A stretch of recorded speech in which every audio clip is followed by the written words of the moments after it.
বর্ষার শুরুতেই বিপর্যস্ত জনজীবন, মোকাবেলায় প্রস্তুত ছালদা পৌরসভা। শুরু হয়েছে জেলা জুড়ে মুষলধারে বৃষ্টি। সকাল থেকে ছালদার বাজার ফাঁকা। বৃষ্টির জেরে গৃহবন্দী অনেকেই। এই বিষয়ে ছোটু সাউ বলেন, বৃষ্টির কারণে জনজীবন বিপর্যস্ত হলেও কৃষিক্ষেত্রে কাজে লাগবে তথা প্রচণ্ড তাপদাহ থেকে স্বস্তি দিয়েছে এই বৃষ্টি। যদিও এই বিষয়ে ঝালদা পৌরসভার উপপৌর প্রধান সুদীপ কর্মকার জানান, এখনো পর্যন্ত কোনো ক্ষয়ক্ষতির খবর নেই, তবে কিছু কিছু জায়গাতে জল জমছে। বিষয়গুলি দেখা হচ্ছে। সাথে সাথে পৌরবাসীকে বলবো, বৃষ্টির জলে না ভিজে ছাতা নিয়ে বের হন। বৃষ্টির কারণে কোথাও কোনো সমস্যা নজরে পড়লে পৌরসভায় যোগাযোগ করুন, আমরা সেই সমস্যা সমাধানের চেষ্টা করব। যদিও জেলা আবহাওয়া দপ্তর সূত্রের খবর, পুরুলিয়ায় গড়ে বৃষ্টির পরিমাণ 91.74 মিলিমিটার, সবচেয়ে বেশি কাশীপুর ব্লক 184.2 মিলিমিটার, সবচেয়ে কম ঝালদায় 30.8 মিলিমিটার।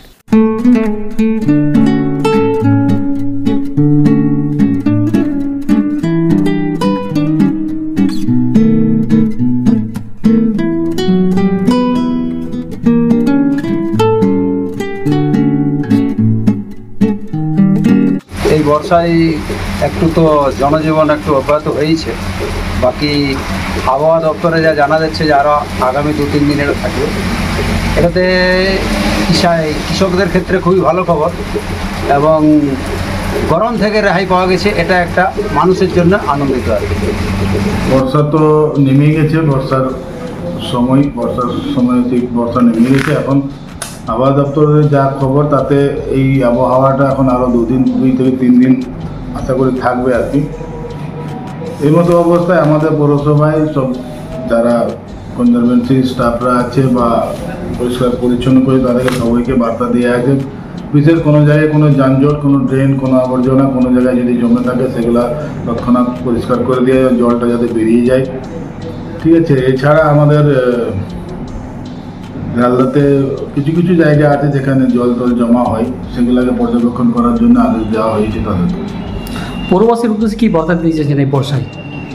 পৌরবাসীর উদ্দেশ্যে দেখুন, যেভাবে বর্ষাটা হচ্ছে তাতে আমি এটাই বলবো যে খুবই প্রয়োজন থাকলে বাড়ি থেকে বেরোবেন, না হলে বাড়িতে থাকুন, ছাতা ব্যবহার করুন।